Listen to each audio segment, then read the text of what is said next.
السلام علیکم عزیز طالبات. سال دوم اردو لازمی SSC پری میڈیکل سیکشن ہے.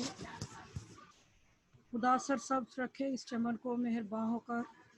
اکبر اعلی آبادی کی لکھی ہوئی نظم جس کے بقیہ اشعار ان کی تفہیم اور تشریح کی طرف ہم آئیں گے. ابتدائی چار اشعار ہم کل مکمل کر چکے ہیں. شعر نمبر 5 کی تفہیم اور تشریح کی طرف آئیے گا.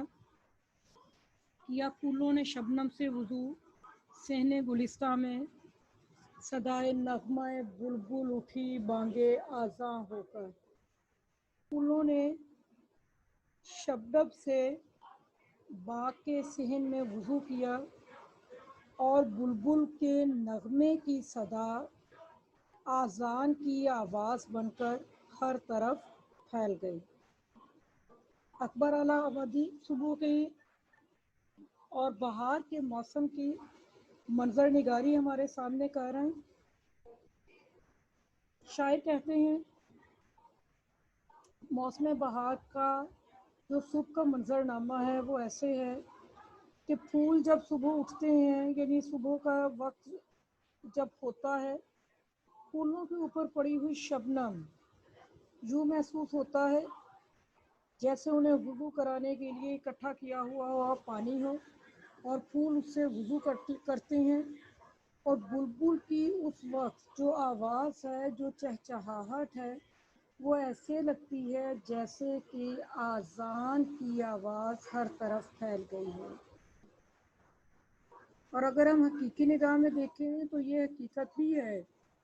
چرند پرند جانور انسان تمام جاندار تمام مخلوقات صبح کے وقت اللہ رب العزت کی اپنے اپنے انداز میں حمد و ثنا کر رہے ہوتے ہیں، اپنے اپنے انداز میں اپنے رب کی عبادت کرتے ہیں. کیونکہ صبح کا وقت جو ہے یہ بڑا اللہ تعالیٰ کی جو رحمانیت کے حوالے سے بڑا خوبصورت کے وقت ہوتا ہے. اور شاعر یہاں پر یہی بات بیان کرتے ہیں کہ شبنم کے قطروں نے پھولوں کو وضو کروایا ہے اور بلبل کی آواز اس باغ میں اذان بن کر گونجی ہے اور ہر چیز جو ہے وہ اللہ کے حضور سربسجود ہو گئی ہے.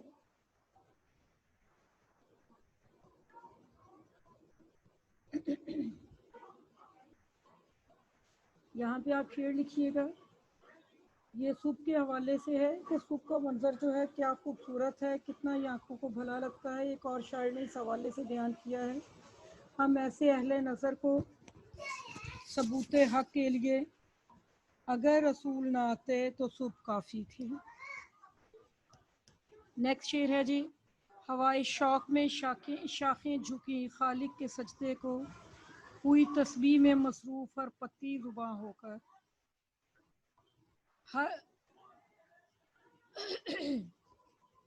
اللہ رب العزت کے سامنے سجدے کے لیے شاخیں جھک گئیں اور ہر پتی کی زبان اپنے رب کے آگے تسبیح میں مصروف ہو گئی. شاعر کہتے ہیں کہ صبح کے وقت کائنات کی ہر چیز، ہر جاندار اپنے رب کے حضور جھکا ہوا ہوتا ہے. یہی صورتحال باغ کی ہے. باغ میں موجود تمام جاندار چرند پرند پتے پودے تمام چیزیں اپنے رب کے حضور سربسجود ہیں. شاخیں جو ہیں وہ بھی ہوا کی شدت سے اپنے رب کے آگے جھک گئی ہیں.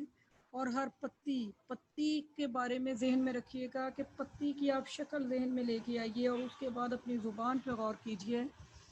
پتی کی شکل زبان جیسی ہوتی ہے.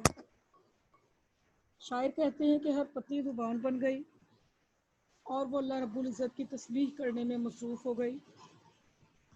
یعنی کائنات باغ کی ایک ایک چیز جو تھی وہ اپنے رب کے آگے جھکی ہوئی تھی.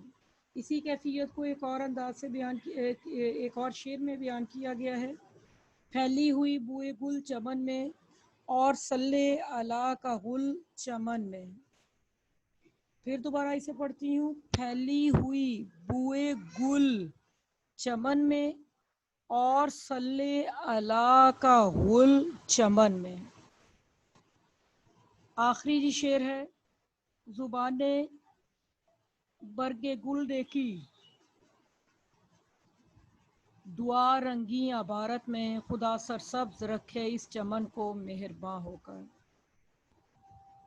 پھول زبان برگ گل، جو درخت پہ لگا ہوا پھول ہے اس کی زبان نے بھی رنگین عبارت میں اللہ تعالیٰ سے دعا کی کہ اللہ اس چمن کو اپنی مہربانی سے سرسبز و شاداب رکھنا۔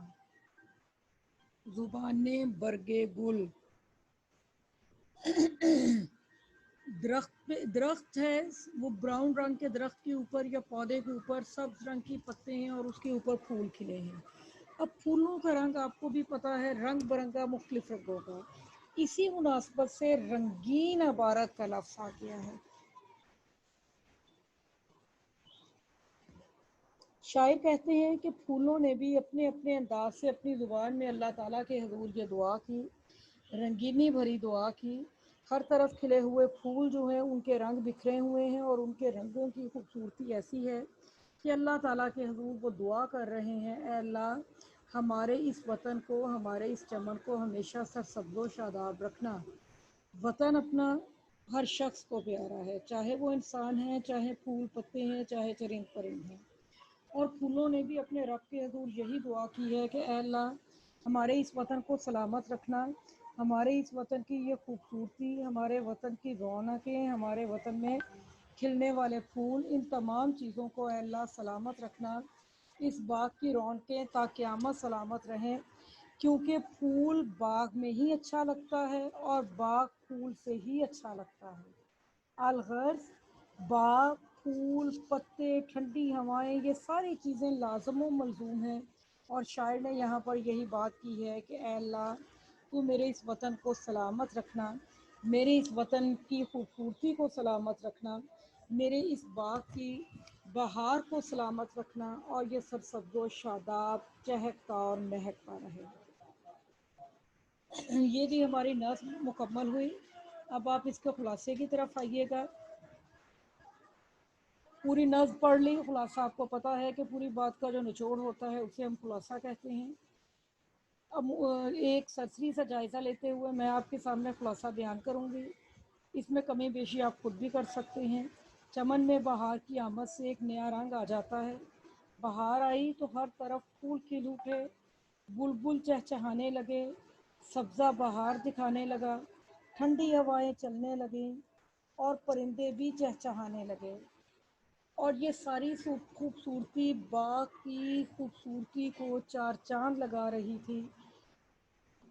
شبنم سے پھولوں نے وضو کیا اور ہر پتی اور ہر پھول اپنے رب کے حضور جھک کر اس کی عبادت کرنے لگا کہ اس وطن کی، اس چمن کی سرسبزی سدا سلامت رہے۔ یہ اس کا خلاصہ جو مکمل ہوا، نظم ہماری مکمل ہو گئی۔ اب اس کا آپ دیکھیے گا کہ اس پوری نظم کا ردیف کیا ہے۔ ردیف آپ دیکھ رہے ہیں، آپ کے سامنے موجود ہے، ہو کر اس کا ردیف ہے، اور اس کے قافیوں کی طرف آپ آئیے گا، فغاں، فشاں، شادماں، بتاں، ازاں، رباں اور مہرباں، یہ اس نظم کے قافیے ہیں۔ کلیات اکبر سے لی ہوئی ہماری نظم آج مکمل ہوئی۔